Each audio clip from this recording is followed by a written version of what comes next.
I was rinsing tomatoes in the kitchen when I heard the shout. Not the kind of sharp warning we'd gotten used to when Madame was having one of her moods, or when small things like tissue paper or staff tardiness became world-ending. This one was different. It was the kind that pulls you upright before your brain understands why. Then came the sound of feet, fast, heavy, purposeful. One of the drivers ran into the house without knocking. That never happened. Drivers didn't enter the main house unless summoned. His face looked like Lagos traffic had run through it. His mouth moved fast, the words jumbled. Accident. Convoy. Third mainland. Ogadami.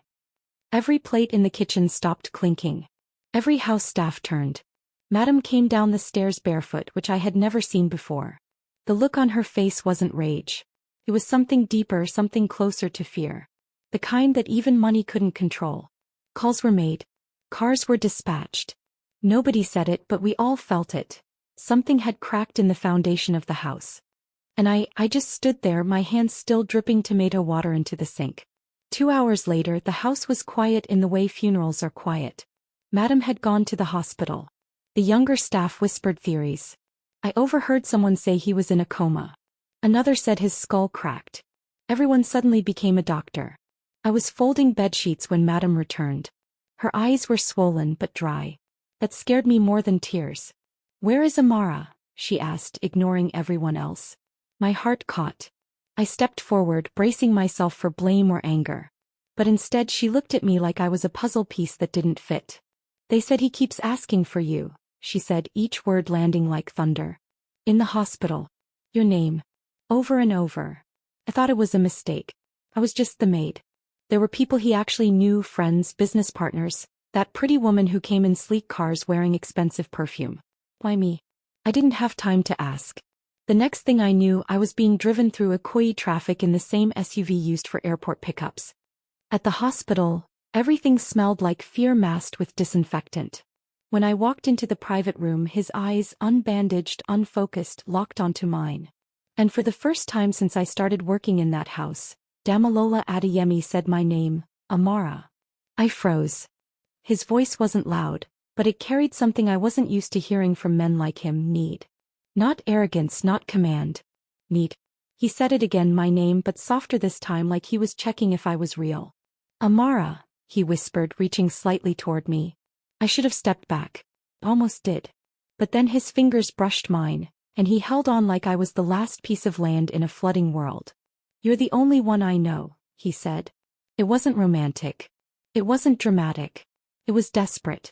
Like he'd been floating in darkness and I was the only flicker of light. I glanced at the doctors. One of them nodded gently, a cue to speak. I tried. "Sir." "It's me," I said awkwardly, barely above a whisper. He sighed like something in him relaxed. Madame stood behind me, stiff, silent. She didn't come close. She didn't even look at him. Just at me.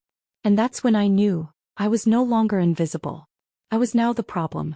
The anomaly.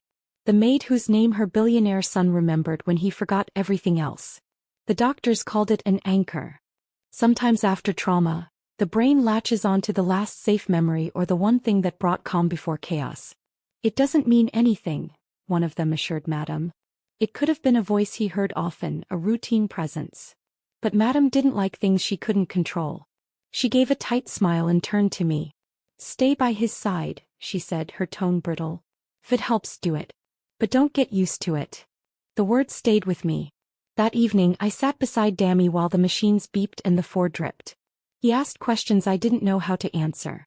Do I drink pap or oats in the morning? Why do I feel like I don't trust anyone? What's my mother like? I answered only what I could. I told him he liked silence, didn't eat much and never smiled at staff. He chuckled weakly. Sounds like a lovely guy. And for the first time since the crash, I saw a flicker of something I'd never seen before in Dami: humility. Not performance. Not pretense. Just a man trying to find pieces of himself in the voice of the one person he still recognized. Returning to the mansion with him was like walking back into a place I no longer belonged. His wing had been cleaned and redecorated, flowers placed, pillows fluffed. But the man inside wasn't the same. Dami needed help dressing, walking short distances, eating without assistance. The nurses tried. They were gentle. But he kept asking for me. "Where's Amara?" became a song in the house. And with each request I became more visible. Too visible. Madam allowed me to serve his meals personally. She said it made him cooperative. But the other staff didn't see it as a favor. They saw betrayal. Who was I to be summoned into his room daily? Who was I to sit while he ate, to hand him warm towels, to listen when he asked things like, "Did I ever smile in this house?" The whispers followed me like shadows. One cook refused to greet me. Another housemaid hissed as I passed. I didn't blame them. I would have doubted me too. In Lagos, proximity to power is a dangerous thing, especially when you're a girl from nowhere with nothing. I began setting boundaries not just for them but for myself. I reminded Dami daily, "I'm just here to help." He nodded, sometimes confused, sometimes amused. "You always say that like you're warning me." Maybe I was. I needed the job. My mother's hospital bills wouldn't pay themselves. And I knew what happened to girls who got too close to men like him. Lagos had no mercy for women who stepped out of line, especially poor ones. Still, it was hard to ignore the shifts. Dami started noticing things. "You change your scarf style every day," he said once, smiling faintly. Another time he asked why I always sat on the edge of my chair. "Because comfort makes people forget their place," I replied. He stared at me a long time before saying, "Maybe that's why I like you. You don't pretend." But I did. Every day. I pretended not to feel the weight of being wanted, not for beauty, not for status, but simply for being the one thing his mind refused to forget. And that kind of intimacy, it doesn't feel like power. It feels like pressure. In the quiet of his room, away from Madam's stares and the staff's judgment, Dami began to change, or maybe he was always like this and only now did I get to see it. He asked questions I didn't expect from someone like him. "Do you ever wish you were invisible? Do you think people like me are born cold?" I didn't know how to answer, so I just spoke the truth. "People like you are taught not to feel too much. Feelings slow down profit." He laughed, an actual surprised laugh, and I realized I'd never heard that sound from him before. His body was still healing, but his mind was active. Curious. And unlike the old Dami, this version wanted to understand the world beyond boardrooms and bank balances. He watched documentaries with me, listened when I read articles aloud, and even asked what my favorite food was. When I said bread and beans, he blinked like I'd spoken Greek. "We have all this food here and that's what you'd pick?" "Because I earned it," I replied. "Food tastes different when you suffer for it." Madam hated the shift. She brought in a PR consultant. She told the media Dami was fine. She arranged photo ops. And behind closed doors she reminded me, "Don't overstep. This isn't your place." I nodded, but inside I was already over the line. Not by choice. By connection. Dami looked for me when I wasn't around. He calmed when I spoke. He panicked when others touched him unexpectedly. One night, when the power cut out briefly before the generator kicked in, he reached for my hand in the dark. "Are you here?" he whispered. "Yes," I said, steady. "Good." Just that. One word. But it stayed with me. I wasn't just a maid anymore. I was an anchor. And the deeper I got drawn in, the more I feared what would happen if the tides turned, when his memory returned and reminded him who he was. And who I wasn't. It didn't take long for the wolves to circle. By the third week, the board had started whispering. Tate Afolayan, the CFO, arrived twice in 1 week, just to check in. He always smiled too wide, like someone running for an election that had no voters. He asked about Dami's progress with polite concern, but his eyes scanned the house like a man measuring furniture before a sale. "We just want what's best for the company," he told Madam in a hushed tone that wasn't so hushed. "If his recovery takes too long, our competitors will smell blood." Madam nodded, but her jaw clenched. For all her faults, she hated losing control. And nothing screamed out of control like a son who forgot how to be a CEO and now followed his maid around like she was his compass. I overheard them one evening. "The staff girl," Tate said. "It's not a good look. We'll say she's part of a therapeutic protocol, but she can't be seen in public with him." Madam agreed. "It's just temporary. When he recovers, she's gone." That was the plan. They had already written the ending. But life, I've learned, doesn't follow scripts, especially not the ones written in gold ink by people in glass towers. Later that night, Dami asked me a question that made my blood run cold. Did I ever hurt anyone? I didn't know if he meant emotionally, financially, or physically. I didn't know what he feared. But I answered honestly, I think you've forgotten enough to become someone new. He looked at me for a long time and whispered, I hope the new me deserves you. And I wished I could believe it was just memory loss speaking, not something deeper clawing its way through the silence between us. The days started falling into a pattern, the kind that felt dangerous because it began to feel safe. Mornings were quiet. I would help Dami walk around the compound, his arm carefully looped through mine, slow steps beneath hibiscus trees that didn't care about gossip. Then came his therapy sessions, light memory exercises, soft music, voice recordings from before the crash that he couldn't connect to. In the afternoons we'd sit in the garden with books. He didn't read much, not yet. He just liked the sound of my voice. I read him newspapers, the Bible, even the back of cereal boxes. It didn't matter. My voice calmed him.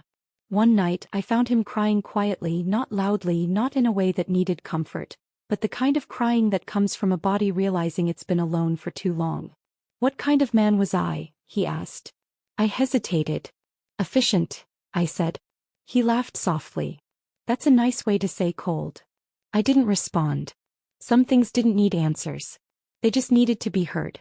And somewhere in the spaces between words, between breakfast trays and folded towels, I felt a shift I didn't have the language for, something warm, something careful. Something that shouldn't exist between a boss and a maid. But even in the stillness, the cracks started showing. One evening, he woke from a nap with his shirt drenched in sweat, his hands shaking. I rushed in, thinking it was a seizure, but he clutched my wrist and said just one thing, don't let him take it. His eyes were wild, locked on something I couldn't see. I tried calming him, placing a cool towel on his head, whispering it was okay. He blinked and returned to himself slowly, but I didn't forget. The next day during therapy he mentioned a black car. He didn't know whose. Just that it had tinted windows and made him feel watched. It's nothing, the doctor said. Just memory fragments. But I knew better. Dami wasn't just remembering voices or feelings, he was starting to remember fear. I didn't press. I let him talk when he was ready. That night we sat in his study after dinner. He asked me what my biggest fear was. He almost lied. Then I said it, being sent away without a name to defend me. He looked at me then, not like I was a maid. Not even like I was a friend. But like I was the only thing in his life that felt real. And I realized, if his mind was trying to rebuild a world, I was the one piece he trusted enough to hold first. The following week, Madam returned from a retreat, in Abuja with a woman she introduced to the staff as Niru. Tall, elegant, with cheekbones like she was carved from marble and a voice that sounded like Sinan. She wore white, always white. Said it made her feel clean in a dirty city. The first time she met Dami in the garden, he looked at her like he was trying to force a memory out of nothing. Do I know you? He asked, expression blank. Niru gave a soft laugh, kissed his cheek like she was greeting a child and said, You were about to marry me. I stiffened. Even the trees seemed to pause. Dami turned to me confused. Is that true? I didn't answer. I couldn't. Madam stepped in. You proposed before your accident. You bought her a ring. It's still in the safe. Dami nodded slowly, then turned away. I offered him a glass of water, and when our fingers brushed, he held on a little too long. That night Niru stayed for dinner. I served them in silence, heart heavy with a question I had no right to ask. If his memory came back, would I still be in the room? The days that followed felt like standing outside a glass window, watching something that used to be mine. Niru walked beside him on the garden trails I used to guide. She laughed too loud at jokes he didn't tell. She played piano while he listened blankly. Once I passed the hallway and heard her say, She's sweet, Dami. But you don't belong in that class of people. Don't let pity confuse you. I kept walking. I wouldn't cry in that house. Not for her. Not for what I wasn't allowed to want. But I couldn't stop the slow, painful ache of loss. Not just of him. Of our rhythm. Our safety. At night when Niru left, he would call for me. Can you read something? Can we sit outside for a bit? And once, in a moment I didn't know how to carry, he whispered, She makes me feel like I'm failing a test I never signed up for. I didn't comfort him. I didn't encourage him. I just sat beside him, knowing that sometimes, the loudest kind of love is the one that stays silent. Especially when you know the world won't let it live. It started with a blurry photo. Me stepping out of the pharmacy near Oberland, clutching a plastic bag of medicine for my mother. The headline, CO's mysterious maid seen buying native herbs amid memory crisis. The comments were worse. She used juju. That's why he can't remember anybody else. These mainland girls will ruin your son if you're not careful. I was numb. Not surprised. Lagos eats gossip like breakfast. But this was different. The story jumped from blog to WhatsApp groups to Facebook aunties who loved half-truths and shame. The house staff began avoiding me openly this time. The cook stopped giving me extra stew for my rice. Someone scratched which onto my locker door in the staff quarters. Madam called me into the dining room one afternoon. She held up her phone like it was evidence in court. "This is what you've brought on us," she said. Her voice was ice, her eyes fire. "Do you know how many journalists are watching this house now? Do you understand what you've done?" I said nothing. Because no matter what I said, I had already been convicted. That night, Dami asked me why I looked tired. I told him I didn't sleep well. He offered to have my mattress changed. I smiled faintly and shook my head. I didn't know how to tell him that I wasn't losing sleep because of back pain, but because I was carrying the weight of his world's hatred with no protection. Kira was the angel in white. I was the shadow that refused to disappear. Still I kept showing up. Still I made his tea the way he liked. Still I sat beside him during therapy, letting his hand rest near mine without touching. Because even when the world lies about you, the only power you have left is to remain yourself. Quietly, fully, unapologetically. And deep down I think Dami knew something was wrong. He kept watching the people around him like they were strangers wearing masks. And when he saw the blog headline during a therapy break, he went completely still. He turned to me, jaw clenched. "Did anyone ask you if it was true?" I shook my head. "No one ever does." I wrote my resignation on lined paper. Not typed. Not emailed. Just a plain note with my name at the bottom, my handwriting steady but my heart breaking. I didn't do it for attention. I did it for peace. For my mother who kept coughing between phone calls. For my own sanity, which was wearing thin under the weight of eyes that looked at me like I was a curse instead of a girl trying to earn clean money. I placed the letter in Madam's study and started packing quietly. I didn't plan to tell Dami. I just wanted to disappear the same way I came, quietly with dignity. But as I folded my clothes into the same small gonna must go I came with, a knock came at my staff room door. When I opened it, Dami stood there barefoot, breathing hard, confusion and panic all over his face. "Why are you leaving me?" he asked. Not why are you leaving the job. Not why are you quitting. Just me. The way a child asks a mother not to go. I didn't know what to say. His eyes were red like he'd been searching for me all over the house. I tried to lie. "It's for your good. People are talking, let them talk," he snapped, his voice cracking. "You're the only thing that feels real. Don't go." I almost cried. Almost. But I stood tall and said, "You need your family. Your real life. I'm not part of it." He reached for my wrist gently. "Then make me part of yours." Silence wrapped around us like cloth. And in that stillness Madame appeared. Her expression unreadable, her arms folded. She didn't shout. She didn't even speak. She just looked at me like I had just stolen her child. I let go of his hand and said the only thing I could, "I'll stay. For now. But on my own terms."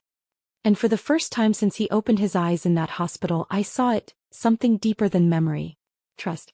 Not the kind given lightly. The kind earned. And maybe, just maybe, the kind that could survive even after the truth returned.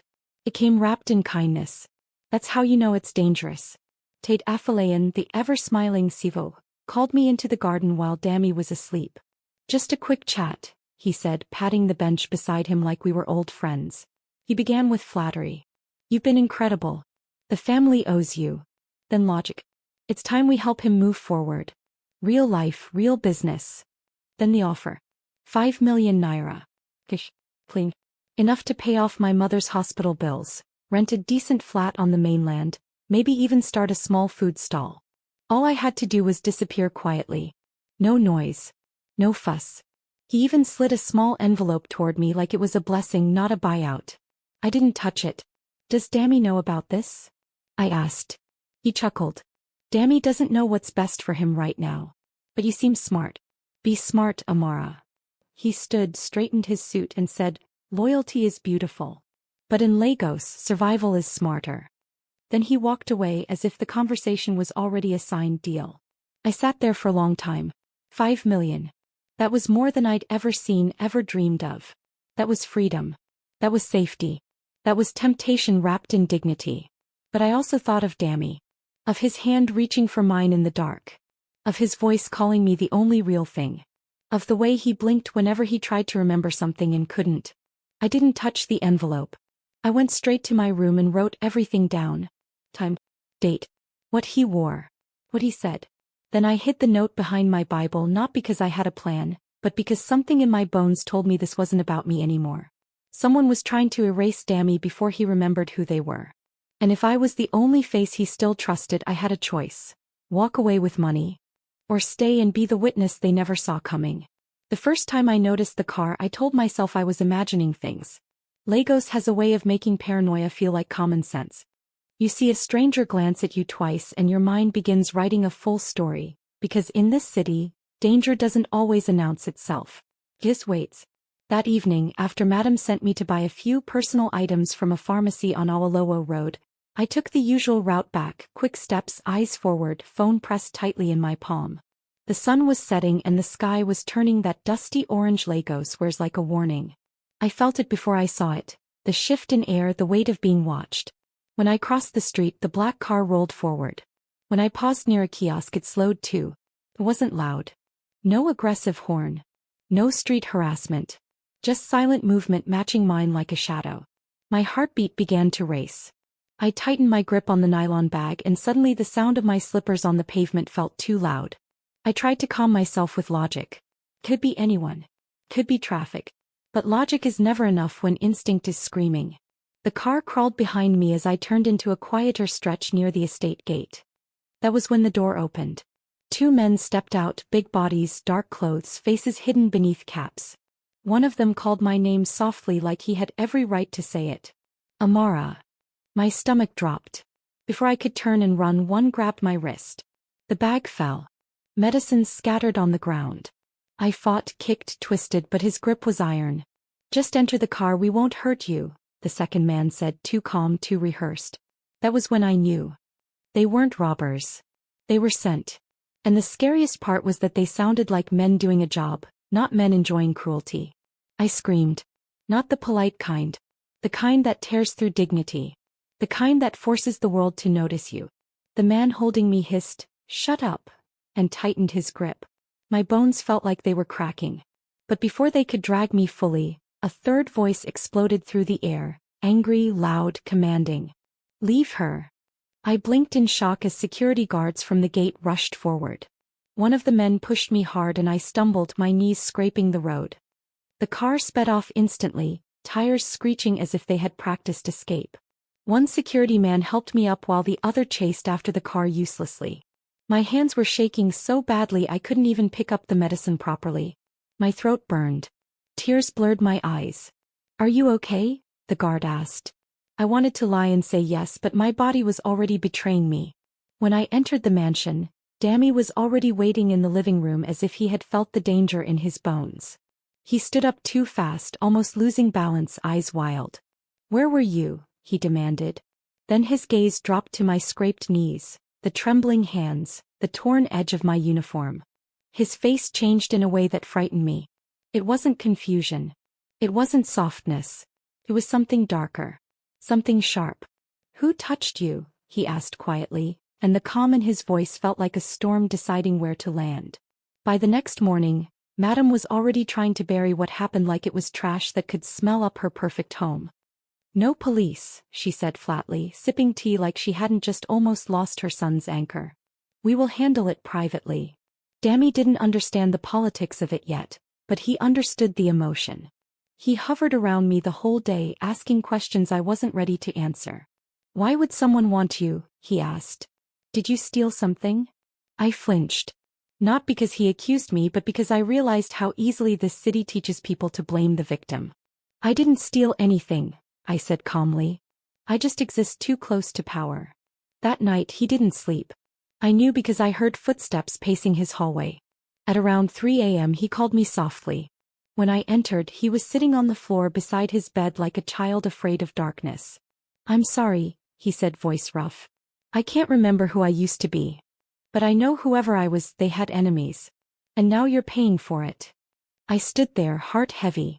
A billionaire apologizing to a maid felt unnatural, like rain falling upward. I didn't know how to respond, so I simply sat beside him, not too close, not too far. Lagos teaches girls like me to survive by avoiding closeness. But Dami's loneliness was loud. My mother is afraid of shame, he murmured. But I'm afraid of losing you. I swallowed hard. That sentence wasn't romance. It was fear. Raw and desperate. And yet, it softened something inside me. 2 days later, Dami insisted on leaving Ikoyi. He wanted to see where I came from. At first I refused. I was ashamed. Not because my home was dirty, but because it was real. No security gate, no marble floors, no AC air that never fails. Just the mainland, noise, sweat, struggle. But Dami wasn't asking like a boss. He was asking like a man searching for truth. Madam tried to block it. Absolutely not, she snapped. That place is beneath you. Dami looked her in the eye and said something I never thought I'd hear from him. If it's where Amara survives, then it's not beneath anything. So we went. Quietly. No convoy. Just one driver and one security man. As we crossed Third Mainland Bridge, the wind from the lagoon rushed in, carrying that Lagos smell, water and smoke and life. Dami stared out the window like a tourist inside his own city. When we reached my street, children ran past chasing a tire, laughter filling the air. The compound wasn't pretty, but it was alive. My mother lay on a thin mattress inside, her eyes sunken but warm. When she saw me, she smiled, then her gaze fell on Dami, this tall, expensive stranger in a simple shirt, standing awkwardly like someone who didn't know how to belong. Who is he? She whispered. I hesitated, and for the first time the truth felt heavy in my mouth. He's the reason my life is complicated, I said softly. Dami stepped forward and greeted her respectfully. Good afternoon, Ma, he said. Thank you for raising Amara. And in that moment my mother's expression shifted, not impressed, not intimidated, just emotional. Because she heard something in his voice that Lagos money can't buy. Sincerity. It happened on a quiet afternoon, the kind that makes Lagos feel like it's holding its breath. Dami and I were in the garden again, and for once no one was watching. Or maybe they were, but I had stopped caring. He was holding a cup of tea I made too strong, squinting at the bitterness like it offended him. You do this on purpose, he complained, and I almost laughed. Almost. Then his face changed. It wasn't sudden like panic. It was slow, like a curtain being pulled back. His eyes narrowed, his body going still, his fingers tightening around the cup. I know this, he whispered. This taste. This moment. I leaned forward, my pulse jumping. What do you mean? He blinked hard, like tears were about to form, but he refused them. I've sat like this before, he said. Not here. Somewhere darker. There was a gate. His voice turned shaky. I was outside. And I felt empty. I froze. The word gate hit me like a stone. Then he looked at me with something close to grief. And you were there, he whispered. You were crying. My throat tightened so badly I couldn't breathe for a second. I remembered that night. I remembered it the way you remember shame, sharp, unwanted, buried deep. It was my first month at the mansion. I had just gotten news that my mother's blood pressure had gotten worse and the hospital wouldn't treat her unless I paid deposit. I sat outside the mansion gate in the dark, crying quietly so the guards wouldn't hear. I didn't want pity. I just needed to break without witnesses. But then a car had pulled up. A man stepped out. Not shouting. Not arrogant. Just quiet. He offered me water. He asked my name. And for reasons I didn't understand, I told him the truth. Dami's voice trembled as he continued. I didn't tell anyone, he said. Not my mother. Not my staff. That night, I felt like I was drowning inside my own life. His eyes were fixed on mine like he was afraid the memory would disappear if he blinked. You didn't know who I was. You weren't polite for money. You were just human. My chest burned. I didn't know what to do with that. I had spent months telling myself that moment didn't matter. That rich men forget small encounters like they forget street names. But his brain remembered. Out of all the power, all the meetings, all the million-dollar conversations, The memory his mind protected was a moment of quiet humanity between a billionaire and a crying maid at a gate. "That's why you're the only one I remember," he whispered, voice breaking. "Because when everything went dark, you were the one light I had." I wanted to step back. I wanted to remind him of reality, of class, of boundaries. But my body betrayed me. I sat down beside him and stared at my hands like they belonged to someone else. "I thought you forgot me that night," I said, barely audible. Dami shook his head slowly. "I didn't forget," he replied. "I just didn't know how to keep someone like you close without breaking the rules of my world." Silence sat between us like a third person. Then he added, softer, "And now my mind forced the truth. I kept you. Because you were the only part of my life that felt honest." The words didn't sound like romance. They sounded like regret finally coming home. Madame didn't speak to me for 2 days after the mainland visit. When she finally did, she didn't raise her voice. She didn't insult me like the other women of her class would. She did something more terrifying. She spoke calmly, like someone signing a death warrant with clean hands. She summoned me to her sitting room, the one filled with expensive chairs no one ever sat on and framed photos of powerful people smiling like they owned happiness. I stood before her in my uniform, hands clasped, eyes lowered. "Amara," she began softly, "do you know what you are?" I swallowed.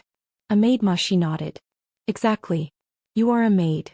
But suddenly you want to become something else." My mouth opened, but she lifted a hand, stopping me. "Listen carefully. You may think my son's condition is your opportunity. You may think Lagos will clap for your love story. But Lagos is not kind. Lagos will chew you and spit you out, and my family will watch." She leaned forward slightly. "You will leave this house. You will leave quietly. And if you do, I will pay your mother's bills for the next year." My heart stumbled. The temptation was painful. But then she continued. "If you refuse, I will destroy your name until even your village will reject you." Her smile was polite. "And I will make sure your mother never gets medical attention again." My stomach turned. My ears rang. That wasn't just an ultimatum. That was a knife held to my throat with a silk glove. I left her sitting room shaking, my vision blurry with rage and fear. I wanted to run. I wanted to scream. But where would I go? In Lagos, poor people don't win wars against women like Madame. They only survive by disappearing. That night I went to Dami's room to give him his medication, and the moment he saw my face he stood up. "What did she do to you?" he asked. I tried to smile. Failed. Dami walked toward me slowly, and for the first time, I saw something in him that wasn't trauma or softness. It was leadership. The kind that carries danger. "Tell me," he said firmly. I hesitated, then whispered the truth. He went quiet. Too quiet. Then he turned toward the door like he was about to storm out, but I grabbed his wrist. "Please," I begged. "Don't." He looked back at me, and in his eyes I saw a battle, love trying to rise inside a world built to crush it. "She threatened you," he said. "Because of me." I nodded, tears finally falling. Dami took a deep breath, steadying himself like a man about to step into fire. "Then I will choose you loudly," he said. "Because if I can't protect the one person my mind refused to forget, then I don't deserve the life I'm trying to regain." That sentence changed everything. Not because it was romantic, but because it was a declaration of war. And I knew Madame would never forgive it. The next memory came like violence. It wasn't gentle like the gate scene. It didn't arrive with warmth. It arrived with fear. Dami woke up screaming at 2 a.m., sweat soaking his sheets, eyes wild like he had been chased through fire. I rushed in with security behind me, but the moment he saw them he shouted, "Get out!" His voice shook the room. The guards froze. I dismissed them quickly and locked the door behind us. Dami's chest rose and fell fast, his hands trembling as though he was still holding on to something. "I saw it," he whispered. "I saw the accident." My stomach clenched. "What do you mean?" He swallowed hard, staring at the wall like it was playing a movie only he could see. "The driver." He wasn't panicking. He was looking at his phone. He shut his eyes tight. And the black car. It came from nowhere. Like it was waiting. His voice dropped. "Amara. Someone wanted that crash to happen." My body went cold. All the pieces we had been collecting, Tade's bribe, the stalking, the missing CCTV, Madame's desperation, suddenly connected like blood vessels. "Are you sure?" I asked, though my voice sounded far away. Dami nodded slowly. I remember shouting, he whispered. I remember saying, stop. But the car didn't stop. He looked at me with a kind of terror that didn't belong to a billionaire. They tried to kill me. My throat tightened. I sat beside him, heart racing. Then why didn't they finish it? I asked. Dami stared at me for a long moment. Because I lived, he said. And now they need me broken enough to sign something. That was when I understood. The memory loss wasn't just tragedy. It was opportunity for people who wanted his empire without blood on their hands. The next day Dami demanded his company files. Madame tried to stop him. Your brain is still healing, she argued. Rest. But Dami's eyes had changed. He was no longer the lost man clinging to me for safety. He was becoming something sharper, like steel reheated. He asked for his laptop, his private safe, his phone records. And when he requested the CCTV footage from the convoy, the head of security hesitated. Madame said it's been misplaced. Dami's jaw tightened. Misplaced, he repeated slowly, like tasting poison. He looked at me. That word is always a lie. That evening Tate visited again, smiling like a man who didn't know the lion was waking up. He tried to speak gently to Dami, suggested they postpone board meetings, sign documents later, focus on healing. But Dami stared at him too long. Too hard. What did I used to call you? He asked suddenly. Tate blinked. Sir. Dami shook his head. No. When I was angry. What did I call you? Tate laughed nervously. I don't understand. Dami leaned forward slightly, voice cold. I think I'm starting to. The air in the room changed. Even I felt it. The old Dami was returning, not fully, not completely, but enough to scare people who had gotten comfortable. And as I stood behind him, holding the medicine tray like a shield, I realized something terrifying. The more he remembered, the more dangerous it became. Not just for him, but for me. Because if they couldn't control him anymore, they would try to break the one thing he still cared about. The one anchor they couldn't cut off gently. Me. The air in the house shifted like something big was about to break. Dami had stopped pretending. No more soft smiles for Madame. No more half-yes to Tate's suggestions. He was awake now, not just physically but politically. And Lagos doesn't take kindly to men who return from memory loss with clarity and suspicion. I watched him sit at his desk for hours, flipping through reports, his fingers tracing numbers like old friends, his silence growing heavier each day. Then one morning he called me into the study. I want you to meet someone, he said.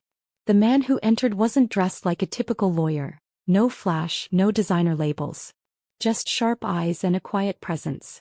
His name was Mr. Rotamai, a private corporate auditor and legal consultant Dami had used once years ago, when he suspected someone on the board was leaking confidential bids.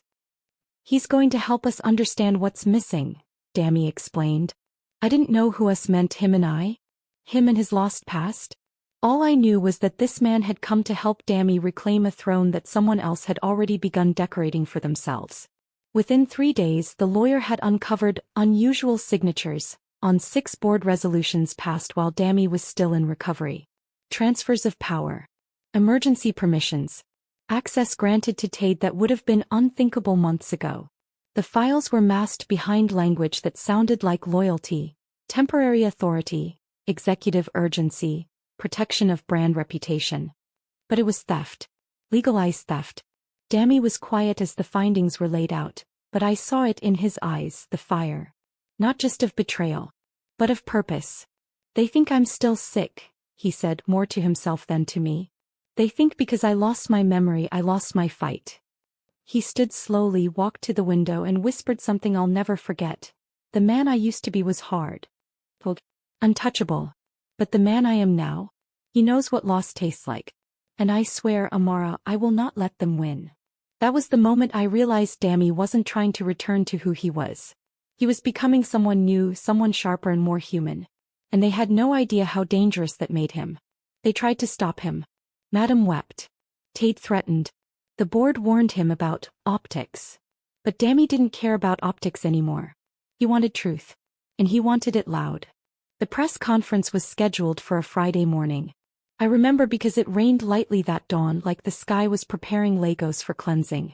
The venue was a sleek hall in Victoria Island, filled with journalists, flashing cameras, and board members pretending not to panic. I stood in the back, half hidden, wearing a plain black dress that made me feel invisible again, just how I liked it. But Dami saw me the moment he walked in. His eyes locked with mine for a heartbeat, like he needed my presence to remind him who he was doing this for. When he reached the podium, there was no stutter, no script. Just Dami in full command. "My name is Damilola Adeyemi," he began. "I was in an accident that nearly erased my life. But what it couldn't erase was the truth." And then, piece by piece, he laid it bare. The missing CCTV, the emergency signatures, the manipulation of media stories, the attempt to paint him as unstable while power slipped into greedy hands. But the moment that broke the room was when he said my name. Not in secret. Not in shame. But in strength. There was one person who stood by me when I couldn't stand by myself. Her name is Amara. She is not a witch. She is not a distraction. She is the only face my broken memory trusted, and now she's the one I trust with my full mind restored. Gasps echoed. Cameras clicked like bullets. The board shifted uncomfortably. And somewhere in the corner I felt my knees weaken, not from fear but from the weight of being seen, fully and without apology. Dami didn't just defend me. He declared me. He closed by announcing internal investigations into board conduct and promised to restore all proper oversight. He didn't beg for public approval. He didn't cry. He simply told the truth and forced Lagos to look at it. And as we left the venue, hands reaching, microphones shoved forward, he pulled me gently to his side, looked down at me and said, "No more hiding. If they want to stare, let them." And I knew then that the war was no longer ours to fear. It was theirs to regret. The press painted me as everything I had feared. From broom to boardroom. The maid who captured the CEO. Was it love or blackmail? It was loud. Relentless. My face on thumbnails beside red arrows and juicy captions. And yet I didn't flinch. Because for the first time in my life I understood what power felt like, not the kind built on fear but the kind rooted in truth. But with attention came assumptions. Everyone thought I'd become his wife, or at least his kept woman. That I'd move into the master bedroom, start giving orders, shopping in Banana Island boutiques. Even Madam began whispering behind closed doors that I was digging claws into legacy. But she didn't know me. None of them did. When Dami offered me a private suite and a platinum card for emergencies, I declined both. "I don't want to be owned," I told him. "Not by you. Not by your guilt. Not by your gratitude." He looked at me then, not with hurt but with awe. "Then what do you want?" he asked. And I answered truthfully, "A future I build myself." That was when the space between us stopped being a fairy tale and became something real. With Dami's support but not his money, I enrolled in a diploma program in social enterprise and community healthcare. I wanted to create something for girls like me, girls who worked hard, stayed quiet, and still got torn down. He offered to sponsor a foundation in my name. I said no. "Help quietly," I said. "Don't plaster your name over my dignity." And he listened. That was the most surprising thing of all. He didn't push. He didn't pout. He simply walked beside me, watching me carve a life with hands that had once scrubbed his floors. Our relationship didn't become a fairy tale romance. It became something more sacred. A bond built slowly, carefully, with boundaries and choice. I still called him sir sometimes out of habit. He still held my wrist when crowds got too loud. But we were learning each other not as savior and saved, but as two humans carrying scars and hope. And that, to me, was love worth waiting for. The months that followed were quiet. Not perfect quiet. Dami stepped back from the company temporarily, focusing on therapy and rest. His mind had returned, yes, but it came back holding pain like luggage he couldn't unpack all at once. He visited the gravesite of his late father, sat in silence beside it for hours, then came home and cried like a boy who never got to mourn properly. I didn't console him with clichés. I just sat near, made pepper soup when he couldn't eat, turned on music when words failed. Madam surprisingly softened. Not because she approved of me but because power had shifted. And when power shifts, even pride learns silence. She began visiting my mother's clinic discreetly, paying for upgrades without taking credit. And that was her way of saying you won. Dami and I talked more about childhood, shame, faith, the ways men are taught to be hard. He admitted to past mistakes, people he had stepped on. And I admitted to being afraid of happiness because life had taught me that joy always came with a catch. We didn't define our relationship publicly. We didn't post couple pictures. But people began to notice the quiet closeness, the way he listened when I spoke, the way I reached for his wrist before speaking truth. The house staff who once whispered behind my back now greeted me with small nods of respect. Not because they feared me but because they saw I had endured and stayed kind. Our love grew like a plant watered gently, no fireworks, no declarations, just daily care. And somehow that was more intimate than anything else. One evening, while I was reading in the garden, Dami knelt beside me, not with a ring, but with a small box containing an envelope. Inside it was a letter. His handwriting. No proposal. Just a promise. Whenever you're ready to build a life together, I will be here. But if you choose another path, I'll still be proud of the woman I had the honor to remember first. I cried. Not because I was overwhelmed but because for once I was free to choose love. Without being forced to surrender myself. A year passed. The headlines changed. New scandals replaced ours. Lagos moved on as it always does. But I didn't move backward. I graduated top of my program. Opened a small community space on the mainland for working-class girls. The Anchor House. A name Dami smiled at quietly. Still can't believe I was your anchor, I once joked. No, he replied, you were mine. We weren't married. We weren't even living together. But every week he came by the center in plain clothes, carrying books, supplies, sometimes just silence. We had date nights at Sia joints, deep conversations on Third Mainland Bridge, and arguments that ended with laughter. We chose slow. We chose real. And I finally understood that love doesn't have to be loud to be loyal. Dami returned to Adeyemi Group eventually, stronger, calmer, respected not just for his mind but for his growth. He rebuilt trust with his team. He faced old enemies. But he never let the world consume him again. Not fully. Because this time he had something more powerful than memory. He had intention. I, Amara Nwosu, daughter of a seamstress and a long-forgotten cleaner, once a name no one remembered, was now a name whispered in places that mattered. Not because I became rich, but because I became mine. My story didn't end with a wedding. Didn't need to. It ended with agency. With dignity. With a life I chose every single day. And as for Dami, he never stopped looking at me the way he did that first day in the hospital, like I was the only thread holding his world together. But I had learned that love, when true, doesn't bind, it frees. And so we moved forward, two souls, not perfect, not finished, but finally whole.